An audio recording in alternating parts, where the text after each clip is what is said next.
So we are looking forward into the model of entrepreneurship evolution, where by the time they reach 6th standard, 7th standard, they should take back their fees and go home.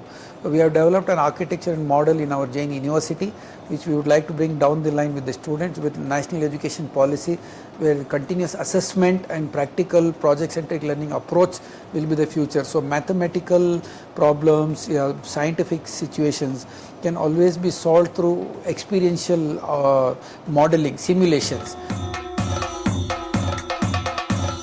Academically, we always believed that it is not about the only marks, it's about all-round development, continuous learning, continuous development of mind, communication skills, extension activities, extra co-curricular activities, and learn by doing.